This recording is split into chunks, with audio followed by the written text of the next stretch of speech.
Good morning. It's day 2, and we are in James chapter 1, verses 5 through 8. And yesterday was such a great day. So many of you reached out and let me know that what you were getting out of your scripture readings from yesterday and your time of just focusing on the word. Today, we're going to dive into the idea of wisdom. And I love the word dive because we're going to talk about the ocean and the sea a little bit.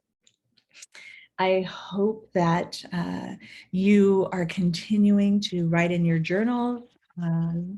I've written lots of notes in my journal today, and I love word studies. So I've done some word studies, and I challenge you, if a word jumps out at you, like the word wisdom, or a word that you don't really understand, like double-minded comes in here today. Look them up. Go on your phone or your computer and look the words up and see how the definition of the word changes the way that you read the scripture. I do that all the time. I'll highlight, after I write the scripture in my journal, I'll go back through and I'll highlight the words that I want to look up, and then I'll go through and look them up, write the definitions on Post-it notes or in my journal, and then I'll go back and look at the scripture again in light of the definition that I found. So for instance, the word wisdom, which is what we are going to focus on today, the definition means having the knowledge and understanding to see and follow a course of action and the will and courage to follow it. So this morning, as we look into James chapter 1, 5 through 8, we're going to look at how wisdom and our search for wisdom comes into play when we're in the middle of the trials, which is what we talked about yesterday. So let me read to you James chapter 1, verses 5 through 8, and I'm going to read it out of my journal because I've written it in my journal already this morning. Now, if any of you lacks wisdom, he should ask God, who gives to all generously and ungrudgingly, and it will be given to him. But let him ask in faith without doubting, for the doubter is like the surging sea, driven and tossed by the wind. That person should not expect to receive anything from the Lord, being double-minded and unstable in all his ways. My first take on these verses is that they're very, very harsh. And James is trying to get across a point here. And so for me, I had to look up the definition of wisdom, because this all circles around when the trials come, we need the wisdom to know what to do. And then we need the understanding and courage to follow through with what God tells us to do from when we ask for that wisdom. So James is telling us that we need to reach out to God. We need to ask God, who gives wisdom generously and ungrudgingly. But there's a sort of there's something that we have to do in return, and that is faith. Well, when I started reading the idea of the doubter being tossed and turned by the driving sea and the winds, it made me think of another story in the scripture. And a lot of times in my quiet time, that's what will happen. A thought will come in and I will look up another passage and I'll see how the message of that passage sort of fits with what I think James is trying to say here. So the passage that came to my mind is in Matthew chapter 14, verses 22 through 33. So I challenge you in your time today to look up those verses in your scripture. I'm going to give you a quick overview of the story in a minute and tell you how I see that sort of fitting into what James is telling us about. So James is moving from telling us that God sees trials differently to giving us a deeper view of what that looks like when we ask for God's wisdom and guidance in those challenges. And he says that God is going to grant us wisdom and that we're going to know what to do when that wisdom comes. And then we're going to have the courage to follow through. So what's the condition? The condition for asking is faith. It says, don't doubt, ask without doubting. For the doubter is like the surging sea.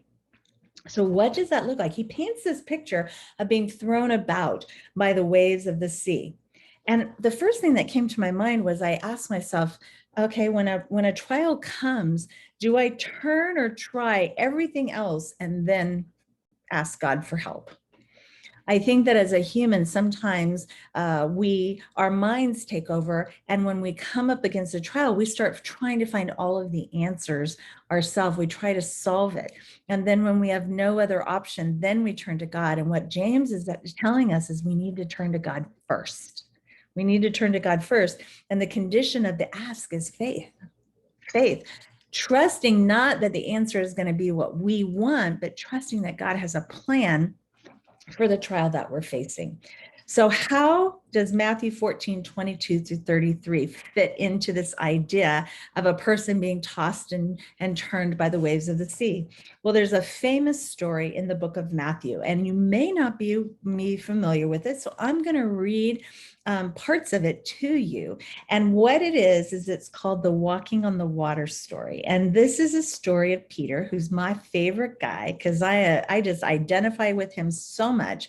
He is that go-getter whose mouth just gets him into trouble all the time. And he is just always racing ahead of the whole of any circumstance.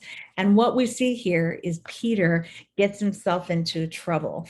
And what happens is Jesus puts the disciples in a boat and he sends them out onto the Sea of Galilee. And when they were a far distance from the land, the waves come up and start driving the boat all along. And it's just crazy. The sea is very rough.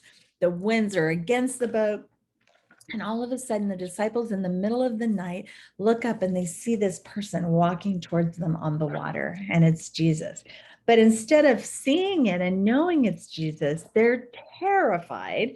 And the scripture says they start saying, it's a ghost, it's a ghost. And they start crying out in fear. Have you ever been in a circumstance where somebody starts, it's like sometimes when fear, it just kind of like ripples through a group. I remember camping one time as a child and we heard a noise in the woods. And the next thing you know, it's a bear, it's this. And one person starts screaming and then everybody's screaming. And then we're all afraid and then we're all crying and then we're all worried. And we don't even really know what's going on, but it's just this stirring up of emotions. And that's what the disciples are doing. They're screaming and crying out in fear. It's a ghost, it's a ghost. And then when Jesus speaks to them, he says to them, have courage. It is I. Do not be afraid. I love that picture. They're in the middle of fear. They're in the middle of not knowing who it is and what to do. And Jesus speaks to them and says, have courage, be brave. It's I. Don't be afraid. And Peter, this is where the story takes this great turn. Peter says, Lord, if it's you, this is in verse 24, tell me to come to you on the water. So Peter says, if it's really you, Jesus, tell me to come to you on the water. And Jesus says, come. So Peter gets out of the boat. He starts walking on the water. He's walking towards Jesus. And then all of a sudden, his eyes go from Jesus to the waves and the swirling water all around his feet. And the minute he took his eyes off Jesus, he begins to sink into the waves and the ocean. And he's afraid and he starts to cry out, Lord, save me. And immediately Jesus reaches out, catches him, and says to him, you of little faith, why do you doubt me? When they get back into the boat, the wind ceases it ceases immediately, and those in the boat begin to worship him and say, oh, you truly are the Son of God. So here's how I feel like this plays into our story today. If you back up in Matthew and read the passages right before this, Jesus had just done one of his most crazy miracles of all. He had fed 5,000 men and women and children. There were 5,000 men in this group of people prior to this that had followed him out into the wilderness where he was preaching. And when it came dinner time, he needed to feed them. And a little boy had 5 loaves and 2 fish. And so he offers them up, these 5 loaves and 2 fish. And the disciples are like, this is not going to feed 5,000 men. Now, when you add the women and children in there, there was at least 15,000 people. How are these people going to eat on 5 loaves of bread and 2 fish? Well, God has a plan. He's trying to teach the disciples a lesson. And it says that they not only, everyone ate till they were full, but every disciple had a basket full of bread left over after everyone had eaten. Now, these disciples that are just now are in the water, in the waves, watching him walk on the water, terrified, had just witnessed this miracle. So they'd already seen the power that Jesus had, and they're still afraid when they get into this circumstance. And Peter, who jumped out of the boat, had just witnessed this miracle. And the minute he took his eyes off of Jesus and put it on the problem around him, what happened? He began to doubt. And when he began to doubt, he began to succumb to the pressure, to the trial, to whatever it was. In this case, it was the waves that were just kind of at his legs, and he begins to sink. So as I close out my teaching time this morning, I want you to think about a couple things. How many times do we come to God with a trial and we say, okay, God, here's my trial. I've tried everything else. Now I want you to fix it. And in our mind, we have a set outcome that we want God to fix. I have approached God many times over the last few years saying, God, I want you to fix this trial in my life. And I'll share with you more on Wednesday night what that trial is. Teaser, come on Wednesday night to find out if you don't already know. And I found myself asking with a desired outcome. And when I ask with a desired outcome, I'm double-minded because I want this, but I'm trying to pray and ask God for wisdom, and I might not like the answer that God is going to give me. And believe me, I've struggled with the answer that God has given me in this particular circumstance. The minute we take our eyes off Lord, the minute we stop asking for wisdom and God to tell us what to do, give us the understanding and the courage to face what we are facing, we begin to get caught up in the emotions and the fear like the disciples did of the water and the waves. And that's how I feel like it ties into our scripture in James, because it says, James says, the doubter is like the surging sea, driven and tossed by the wind. That person should not expect to receive anything from the Lord, being double-minded and unstable in all his ways. I found myself coming to a place a few years ago where I had to stop asking God in prayer to solve my problem, and I had to start asking him, what do I do? I had to start asking the right question. I had to stop asking, why did this happen? Why is this happening? I had to start saying, okay, this is happening. Now, God, what do I do? And the minute I began to ask God the question, what do I do, was the minute I was all in. I'm asking God to guide and direct me. So my question as we close, and what I have written on my Post-it note this morning that's going to go on my window says, are you trusting God, or are you like Peter, asking him to prove himself? Like Peter did, Lord, if it's you, ask me to come out onto the water with you. If it's you. They knew Jesus.